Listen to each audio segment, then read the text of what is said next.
বাগেরহাটে নবনিযুক্ত police super Mohammad Tauhidul আরিফের সাথে জেলায় কর্মরত গণমাধ্যম কর্মীদের মতবিনিময় অনুষ্ঠিত হয়েছে।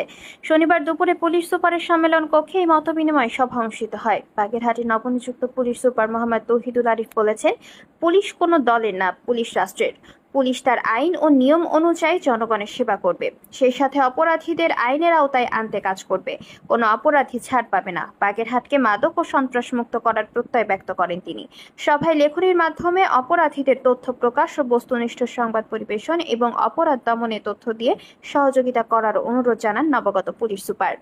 এই সময় বাগেরহাটের অতিরিক্ত পুলিশ সুপার মোহাম্মদ আসাদুজ্জামান, অতিরিক্ত পুলিশ সুপার মোহাম্মদ রাসেলুর রহমান, অতিরিক্ত পুলিশ সুপার মোহাম্মদ মাসুদ রানা, বাগেরহাট সদর থানার ভারপ্রাপ্ত কর্মকর্তা সাইদুর রহমান, বিশেষ গোয়েন্দা শাখা TSP DIO 1 Syed Babul Akter, Bagerhat press ক্লাবের সাবেক সভাপতি দেলোয়ার হোসেন, আহসানুল করিম, বাবুল সর্দার, নিহার রঞ্জন সাহা, প্রেস ক্লাবের কোষাধ্যক্ষ মাসুদুল হক, সাংবাদিক ইয়ামিন আলী, আলী আকবর টুটুল, মোল্লা আব্দুর রব, মোহাম্মদ রবিউল ইসলাম সহ বাগেরহাটে কর্মরত গণমাধ্যম কর্মীরা উপস্থিত ছিলেন।